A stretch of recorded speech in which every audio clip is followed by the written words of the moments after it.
Welcome to RSAC Conference 2025. We're here recording live from the Cyberist TV studio and broadcast alley at Moscone West. I'm your host, Mandy Logan, and joining me for this interview is Bri Frost, Director, Security and IT Ops Curriculum at Pluralsight.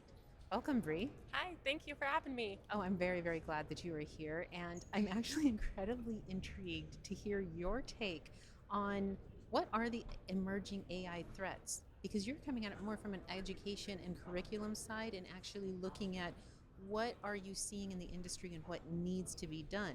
So where's your focus? What are you looking at for emerging? Yeah, I have definitely done some research in the last couple years looking at how attackers are utilizing this technology. And it's interesting, I always go back to historically, all the way back to the Middle Ages of security becomes an attacker breaches some type of security control, and then defenders have to catch up by improving that defense, right? And so right now we're at an era with this new AI technology where attackers are utilizing it. It is supercharging exploit development, and attackers are utilizing it to increase their attacks at scale with efficiency. And defenders are kind of scrambling to catch up, and I think we'll get there. But right now, I think offensive security is definitely reaping the most benefits in that threat landscape. Oh, absolutely. Now, it brought to mind something that was in the news last week about AI being able to create a fully functional exploit from a new vulnerability. So we are there. Like, that's not constant, but it is happening already. And I am very intrigued because you have an AI skills report that Pluralsight has put together. We were talking briefly before coming on camera, and I am thinking right now as we realize AI assisted defense as Yes. far and AI assisted offense when bad actors. We're all at this beginning point, and the people who are tasked with securing, defending, remediating, it's kind of similar to what I imagine it was like whenever, in the late 80s or early 90s, where the IT person became whoever had typed in their life on a computer. Yes. Okay, Agree. so we are kind of in a similar thing. Now, and that's not the fault of any particular practitioner, but there were some very interesting statistics from your report on how well are the practitioners actually ready to handle the emerging AI threats? Yeah, I think we're seeing this technology increase at a speed and scale that we've never seen. I think it is increasing faster than education can and training can keep up. And so I think it creates kind of that. I know we're talking about that statistic that says like 79% of security professionals overestimate their knowledge of AI, which is terrifying as a statistic in and of itself. But when you think about it, if I say today I have 100% of knowledge on one particular topic in AI, in a week that topic changes. Like it evolves, it For sure. escalates, it changes at speed. And Right. so how do you calculate keeping up with all of that technology as quickly as it's changing? And so it is twofold. I will say, as security professionals, we were talking about like how daunting everything seems right now. Is we already feel like we get alert fatigue and new vulnerabilities and new exploits that are coming out daily, it seems. Yeah. Now you add kind of that layer of AI on top of it.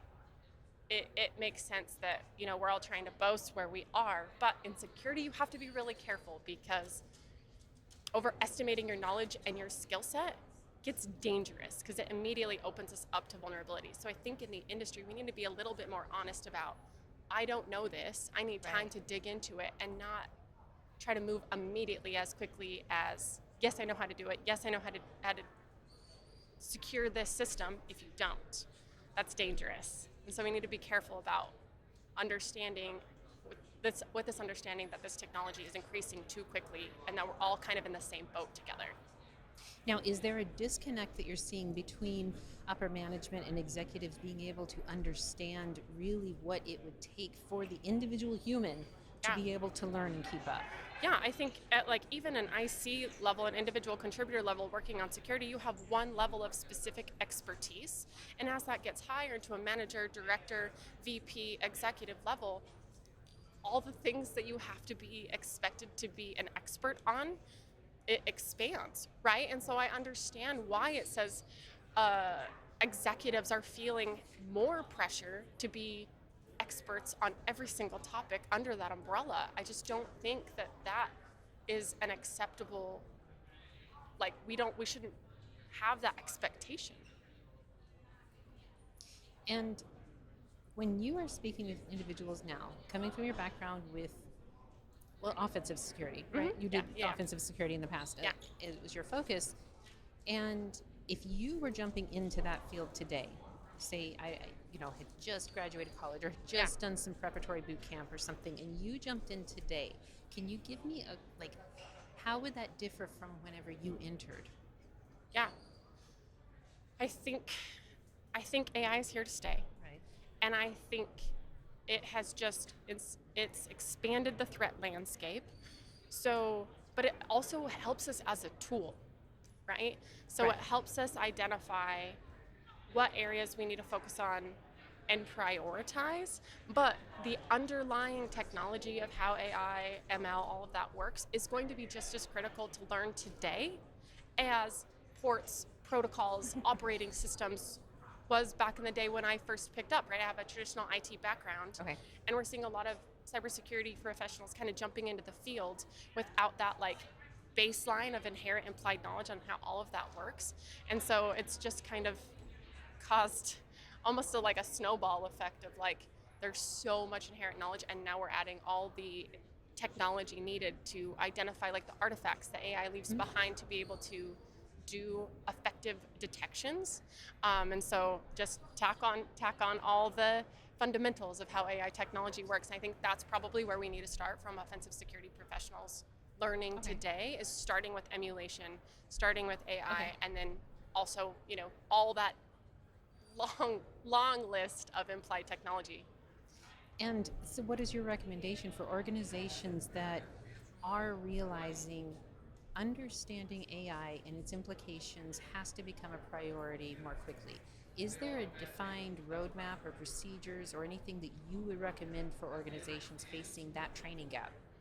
Yeah, I think the from a like a curriculum perspective and a training is curating your processes and your training for that audience is so critical. Like you Okay. have to have something for your entire organization of users. Like if I'm going to do a security training for your accountants, for your HR reps, for your marketing and sales people, that has to be curated differently on how it's going to be relevant to them and their role and their day-to-day versus your security team, versus your IT team. All of those audiences have different needs, have different interests. And I think we all hear cyber. I truly believe that, my biased opinion is that cybersecurity does need to be a top of mind and a mindset for every organization and all roles within that organization. But you're going to get more effectiveness from your people wanting to learn about cybersecurity. And then on top of that, using secure actions Okay. if you curate your training to them. Excellent. So, which, as we were talking about, being here at Yeah. RSAC, looking at the audience, looking at the amount of information we're all being given, and as we individually are interfacing with AI agents consistently in our daily lives, the inundation of information and our physical limitations make take a toll.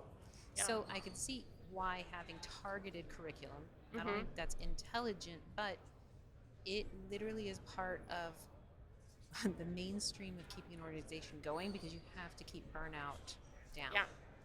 So I am also very encouraged by the fact that in Pluralsight's report on the AI skills, that security and fraud detection was in the top 5 of the reasons that AI was going to be adopted. Mm-hmm. To me, I feel like that kind of is an improvement. That means executive leadership is noticing that security and threat detection is priority. Like, this is a Yeah. huge thing. For that to be in the top 5 of reasons. How do you feel about that? Like, do you, that's the same? Yeah, I mean, there's so many scary use cases for AI and so many great use cases for AI. And I think kind of similar back to like kind of the first thing I was talking about is like right now we're seeing AI used for exploitative reasons. Mhm. And I think that immediately triggers kind of executives to focus on security where maybe security wasn't a big focus before. And they're like, Right. it's no longer an acceptable expectation to be proactive with your security measures and processes at all. AI, you can't like hide in just generalized security methods anymore. AI has like changed the name of the game. And since it has changed the name of the game, can you identify then like 1 to 3 main skills that you think the security professionals need to hone in now? Yeah, I think when you talk about that, I get a little nervous because when you talk about you walk the vendor floor here at RSA, my team and I always talk about different buzzwords, right? There's always a different buzzword for every year. You talk about, I think it was zero trust, however many years ago, 5 years ago on the vendor floor at RSA, and this year we're definitely seeing AI-powered attacks. And look at I think you even mentioned AI threat detection. And so the like immediate instinct seems to be let's fight AI with AI. And I don't think that's the most effective method to do it.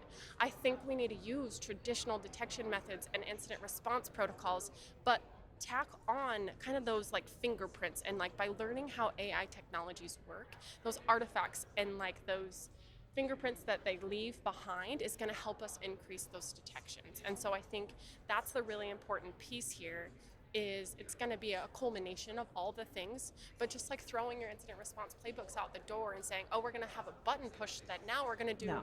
automated red teaming and automated pet testing and automated threat detection because now we don't need to. Yay, AI's done it for us. I don't think that's how it's going to work anymore. No, it's not. And while, you know, all the vendors on the vendor floor are going to come for me because they're trying to sell thousands of dollars in products that do just that, I think we need to be, traditional methods work. Now we have tools that are Absolutely. going to help us get there, and the defenses are going to catch up. Well, and I've got to say, I'm very encouraged when I see the vendors who literally say, we aren't really using AI other than an assistive thing. When they say, well, no, because we have run the numbers, we have done all of, even whether it's emulations or they're taking data from their live use cases, and they're saying the AI isn't where we want it to be for our willingness to put our name on this. Yeah. It's not there. We see and know how to do this, and we are still doing better with traditional standards, and yet still perhaps relieving some burden on the individual practitioner or giving more data analytics to executives or to management and to leadership. But I find that refreshing. And I feel like there's some, like here, being with the AIXCC, you know, with the DARPA initiative on the self-patching, you know, autonomous AI that will detect and patch everything on its own completely. Yeah. That's beautiful. We're also years away from that happening, and I think people assume that that's already here. Well, and it's like, who's validating that that's happening? We're putting so much trust into this technology, and let's say we had something like that happen and it patched 5 vulnerabilities down the road, and then we get 10 vulnerabilities down the road, 20 to understand that patching didn't happen accurately or not fully, and now we have to go retroactively go back and do all of that manually, right? And so I think it just needs to be, we need to meet in the middle, right? And something you were saying, so I did a workshop on deepfakes here this week at RSA, and the premise was basically, let's make a deepfake live. Let's make a live capture video live. Same person, same outfit, same script, same sentence, and we used multiple open source deepfake detection tools to see how accurate they were. They're not, none of them, that we utilized, but my co-presenter that presented with me wrote kind of a Python script using traditional detection methods, scraping the metadata, looking at the frames per second, the codecs, the bitrate, all of those things, using those traditional detection methods, way more accurate. Like immediately, like just a simple Python script and something like that. And so it showcases like we need to utilize AI as a tool, but we need to use our traditional detection methods to fight this type of technology. Beautiful. Well, then I'm highly going to recommend that all of our audience look into skills and being able to Yes. up-level skills to where they aren't having to fudge. They actually know what the AI is doing and what they can do with Yes. it. Yes, and clearly don't feel intimidated because no one else knows what they're doing either. Everyone else is in the same boat. Bri, thank you so much. Thank you so much. To find out more about Pluralsight, please visit securityweekly.com/Pluralsight RSAC. For all RSAC 2025 coverage by Cyber Risk Alliance, please visit securityweekly.com/RSAC. Thank you again, Bri, for the conversation. Thank Thanks, you for Mandy. sharing. Stick around. We'll be back after the break with more interviews live from the RSAC Conference 2025.